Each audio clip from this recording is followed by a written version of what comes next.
Yeah, I'm a purser from the yachting industry, 5 years experience within yachting, and previous to this I've got 5 years experience in the cruise ship industry. So I resigned from my position in June, and I was just waiting to go to the A-Crew Awards in Barcelona, where I won the Purser Award for 2021. Now I'm looking for a new position on board a new vessel as purser.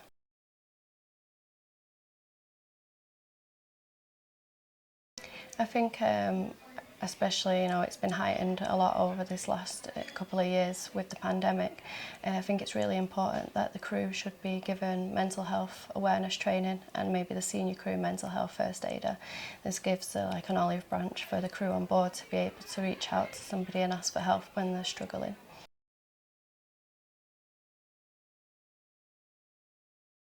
Again, I would say that we're in a confined space. Last year in a pandemic, I was on board 7.5 months. Some of my colleagues were on board 11 months, some for 9 months.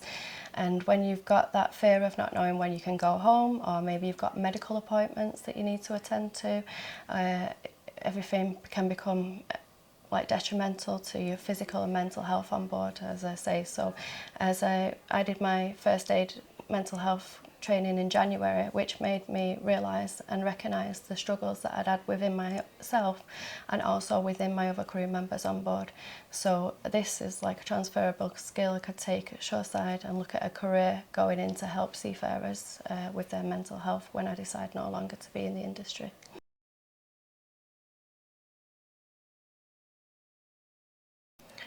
You see, for a long time, maritime industry, yachting industry, it used to be like seen as a man's world. Now you see a lot more. I've got friends and colleagues that are female deckhand, they're training up to be captains. I've got friends, she's a chief engineer. So, people need to realise that there's no position is gender-based, that anybody, female, could be any position on board that they choose to pursue.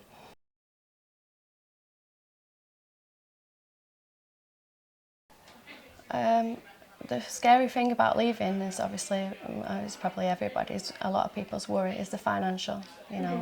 We get rewarded very considerable when we're on board and working in yachts, so there's not very much transfer to land where you would maybe be paid the same amount of money and also have the same like rotation schedules. Like a lot of jobs in the UK are like 30 days of leave.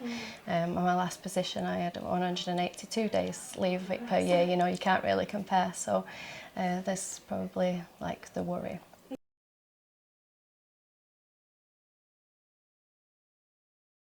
I'm very good with my money. I tend not to waste it, so I do have a lot of savings from the last couple of yachts that I've been on board. I've also invested in 2 properties, and which the rent pays the mortgage, so I'm looking on long term. But I don't have any specific financial plans in place for a career when I leave in yachting.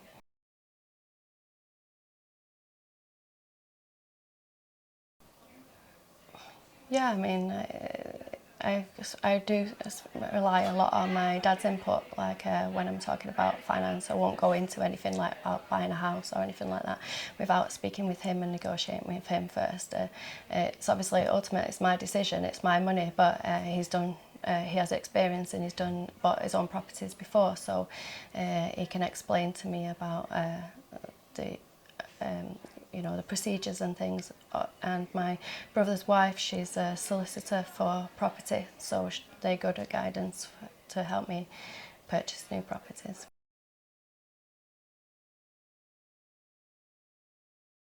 I guess if you don't know where to look for, obviously I've got members in the family like that. She's a lawyer for property. So if you don't know where to look for it, I remember when I first started out in the industry, you don't know where to look, so you just leave the money in the bank account. You don't know what to invest in and things like that. So it would be more beneficial for crew to know more about the financial aspects and not to just waste their money when they're on board in yachting, because you could really benefit from a stable financial future if you look after your money that you're earning on board.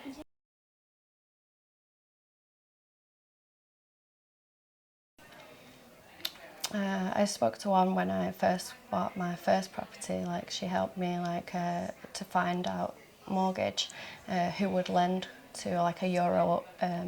Salary was paid in euro, so not every bank will lend to a euro salary.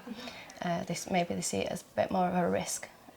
So she helped me check with like brokerage to see which financial bank would loan me the money for buy a property.